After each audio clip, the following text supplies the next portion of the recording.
Bonjour et bienvenue dans Carnet de guerre. Carnet de guerre qui est une série qui va s'intéresser au rapport de bataille dans le monde de la figurine. On va commencer ce premier opus par un rapport de bataille qui opposera à Warhammer Battle deux armées à 2000 points, les contes vampires contre l'Empire. Je serai malheureusement seul pour présenter ce rapport de bataille. J'espère que dans les prochains, quel que soit le jeu, mon adversaire se joindra à moi pour agrémenter de ses commentaires le rapport de bataille. Je vous propose qu'on passe directement aux listes d'armées. Pour les contes vampires, on a un seigneur vampire sur coursier squelette avec furie rouge, réflexe prodigieux, épée de frappe et une invue à 4+. Deux nécromanciens niveau 2, avec un qui a un parchemin de dissipation, 29 ghouls plus nécrophage, 20 zombies qui serviront de chanson, 20 squelettes qui serviront également de chanson, 2 x 5 loups funestes, 9 chevaliers noirs avec état-major complet bannière des tertres, 3 Vargeist que j'avais envie de tester, que j'avais jamais testé, un carrosse noir que j'avais pas retesté depuis longtemps, et un Wargulf, ce qui devrait normalement aller. Du côté de l'Empire, on a un seigneur sorcier de la lumière niveau 4 avec parchemin de dissipation, talisman de préservation, badine du trompeur. Un général de l'Empire qui est général de l'armée avec masse de Hellstrom et armure de bonne étoile. Luthor qu'on ne présente plus. On a également un répurgateur avec épée tueuse de héros et un aume du dragon, si je ne m'abuse. 10 arquebusiers dont le champion possède un fusil long. 10 arquebusiers dont le champion possède une arquebuse à répétition. 20 halbardiers avec état-major complet. 5 chevaliers du cercle intérieur, état-major et bannière d'acier. On a également 20 joueurs d'épée, état-major, bannière de guerre, plus un détachement de 10 épéistes. Un grand canon. 5 pistoliers avec un escorteur et un musicien. L'escorteur porte une paire de pistolets à répétition, pardon, et un canon feu d'enfer pour terminer. Au niveau de la table de jeu, vous pouvez voir une tour, une forêt, une chapelle sur la gauche, un temple à crâne qui sera une colline escarpée excepté par l'endroit qui mène au temple, une tour en ruine et une autre colline. Rien de bien extraordinaire sur la table de jeu. Le scénario, c'est ligne de bataille et les contes vampires vont se déployer. Alors, les deux unités de loup funeste, l'unité de squelette qui va directement dans la tour avec nécromancien. Nécromancien qui a regard de Nagash et invocation. L'unité de ghoul qui se place à côté. Les zombies avec le deuxième nécromancien et lui a souffle de la non-vie et invocation. Le Wargulf, les Wargeist sur la colline, le carrosse sur tout à gauche, et l'unité du Seigneur qui se déploie entre les unités de Wargeist et le Wargulf. J'ai voulu me déployer comme ça pour mettre les unités rapides qui permettront donc sur la droite de déborder mon adversaire et de bouffer son flanc, tandis que des unités relativement endurantes pouvaient tenir le flanc gauche. On verra ce qui se passe avec ça. L'Empire se déploie, les arquebusiers, l'unité de gauche avec le long-fusil, l'unité de droite avec l'arquebuse à répétition. Les halbardiers avec le sorcier et le répurgateur. À côté, on a les chevaliers du cercle intérieur avec Luthor. On a également le grand canon et le canon répétition, le canon feu d'enfer qui se déploie. Le feu d'enfer est devant les arquebusiers. Les joueurs d'épée avec leur détachement de épéistes et les pistoliers qui se déploient vers la droite de la table pour venir m'enquiquiner. En fait, mon adversaire et moi, on a eu la même stratégie, c'est-à-dire qu'on voulait aller avec un flanc impacté, un flanc mal protégé de notre adversaire. On va voir ce que ça va donner. Je gagne le jet pour faire en premier mes mouvements d'avant-garde et je décide de bouger mes loups, notamment l'unité de droite qui va venir bloquer les pistoliers. Ils ne pourront pas avancer parce qu'ils seront à moins de 12 pouces s'ils le font. L'Empire gagne le premier tour et déclare directement les hostilités en faisant une charge de ses chevaliers sur mes loups. Le reste de l'armée avance sans trop de soucis jusque-là. Bon, bah les loups sont là pour ça, hein, ils vont s'en prendre plein la tronche, mais c'est normal. Phase de magie, Luthor passe directement un feu de lame qui en tue 2. Le sorcier niveau 4 passe un bannissement, je le pâme direct. Parce qu'il faut arrêter de déconner. Quand je dois faire 25 ou 26, je ne sais plus, sur 2D, c'est pas franchement ce qu'il y a de plus facile à faire. Durant la phase de tir, les arquebusiers et les pistoliers sont trop loin. Le misfire du canon m'arrange bien, 2 tours sans tir, et le feu d'enfer tue 2 squelettes dans la tour. Durant la phase de corps à corps, les chevaliers moissonnent les loups et se repositionnent face au carrosse noir. Tour 1 des contes vampires, le carrosse décide de charger les chevaliers, qui ratent le jet de terreur. En fouillant, il provoque une jet de panique, qui rate également chez les halbardiers. Les wargeists chargent les pistoliers, et eux choisissent de fuir volontairement. Ça commence bien, la moitié de l'armée de l'Empire en déroute. Durant la phase de mouvement encore, je tente un coup de bluff et j'essaye de poser mes loups droit en face du canon, et ils y arrivent tous. J'ai pas de perte, ça leur donnera aux impériaux des cibles. Le reste de l'armée avance tranquillement et se positionne pour essayer d'aller prendre ce fameux flanc. Durant la phase de magie, je fais perdre un point de vie en irrésistible avec un garde à nagage sur le canon feu d'enfer, mais je perds 2 squelettes et un point de vie sur mon nécromancien. Tour 2 de l'Empire. Ralliement des halbardiers et des chevaliers. Par contre, les pistoliers, eux, ratent leur jet de ralliement et fuient hors de la table. C'est pas de bol, mais ça arrive. Le reste de l'armée va bouger pour faire face à la menace mort-vivante qui se rapproche quand même à grands pas. Durant la phase de magie, en fait, il fait 7 avec ses dés de magie. Je canalise avec mes 3 sorciers, ce qui fait que j'ai 8 dés de dissipation et qu'il a 7 dés de pouvoir, donc rien ne passe. Durant la phase de tir, le canon feu d'enfer et les arquebusiers tirent sur les loups, mais ils en laissent un. Et le long canon vise le nécro dans l'unité de zombie et lui fait perdre un point de vie. Tour 2 des contes vampires, déclaration des charges, le loup tout seul charge le canon, le carrosse charge les chevaliers qui réussissent le jet de terreur, et les ghouls qui devaient obtenir 11 sur 2d6 se vautrent et n'arrivent pas à charger les épéistes. Bon, sans surprise, mais voilà. Le reste de mes unités avance, les wargeists se positionnent sur la colline pour avoir le choix des cibles à charger au tour d'après. Niveau phase de magie, le carrosse noir obtient les faux, mais à part ça, je ne passe rien du tout, aucun sort ne passe, c'est la merde.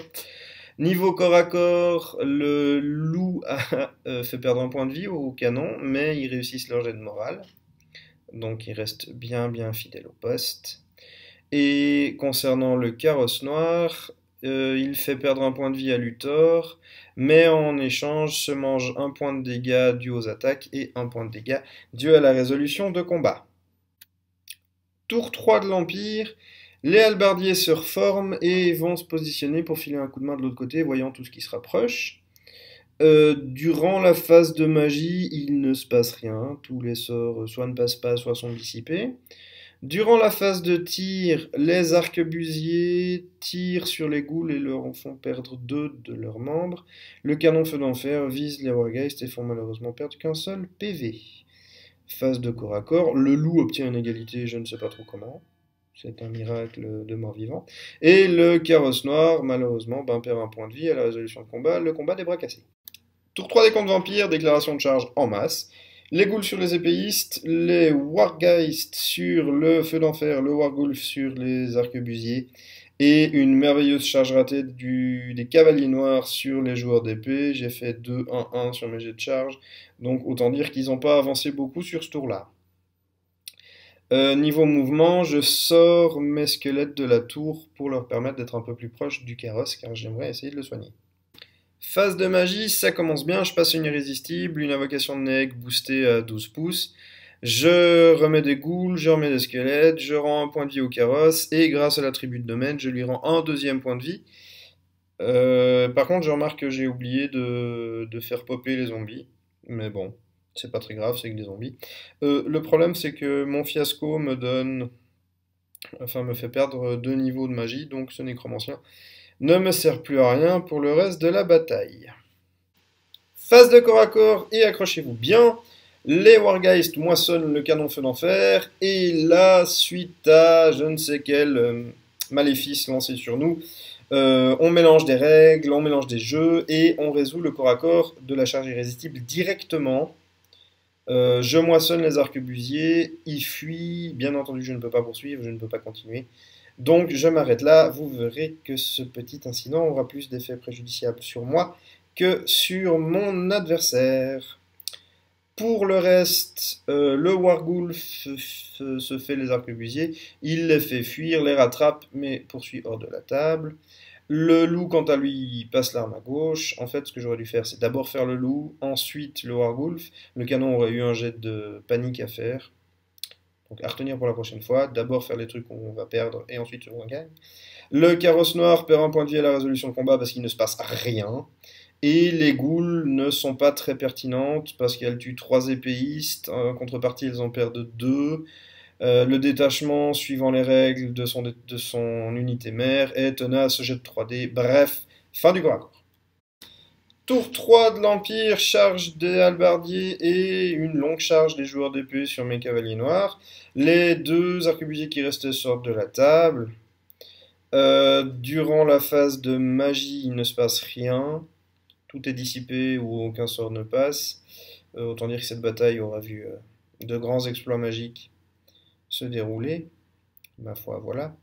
Durant la phase de tir, son canon essaie de sniper le nécromancien qui se trouve dans mon unité de zombie. Un zombie avec sa nonchalance naturelle se jette sur le boulet et prend le boulet à la place du nécro. Le nécro est sauvé. Phase de corps à corps, les adversaires se regardent dans le blanc des yeux, c'est un combat épique. Le seigneur vampire retrousse ses babines pour montrer les dents qui n'attendent que de se planter dans la jugulaire de quelqu'un. Le général de l'Empire harangue ses troupes pour tenir bon et faire le plus de dégâts. En tant que joueur vampire, j'ai toujours un peu peur du miroir de Von Horstmann parce qu'en défi, les stats du vampire sont nettement meilleurs que la plupart des autres. Donc c'est toujours pénible de taper moins bien, etc. Mais là, visiblement, pas de défi, il n'y a pas de miroir dans le truc, ce qui me va bien. On tape dans la masse, je fais perdre un point de vie au général et 6 troupes, lui me fait perdre 3 cavaliers. Il perd le combat mais est tenace, j'ai 3 dés, garde les 2 plus bas, donc il reste collé au corps à corps comme un vieux chewing-gum. Surprise du côté du carrosse noir, le carrosse finit par buter Luthor, enfin. Et, et par contre, à la résolution de combat, se reprend un point de vie parce qu'il y a un musicien et donc perd le combat de 1.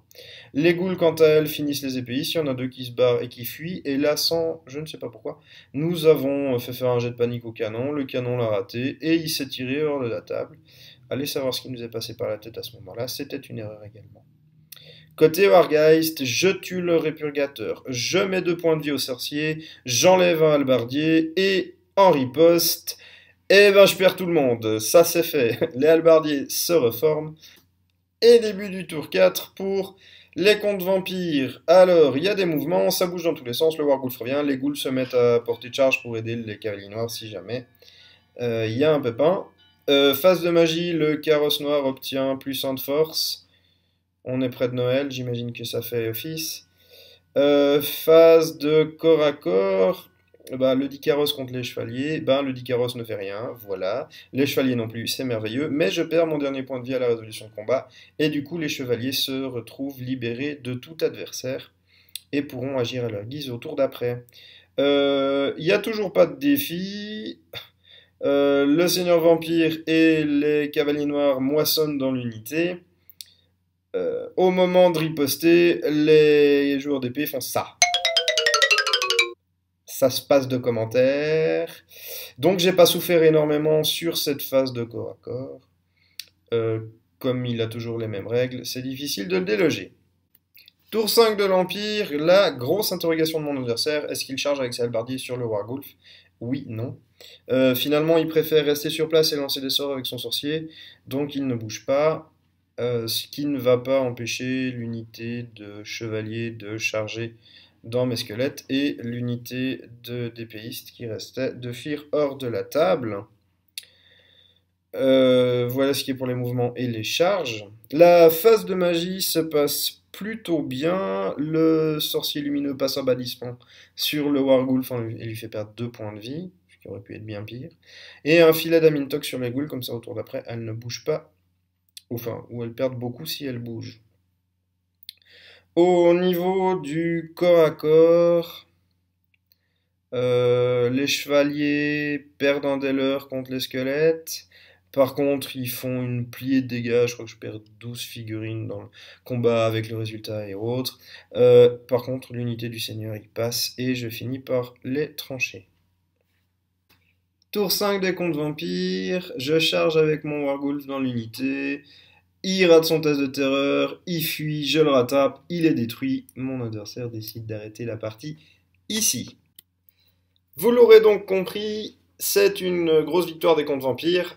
À la fin de la bataille, on a fait un décompte de points. Je crois que je gagnais 2500 points, un peu plus ou un peu moins.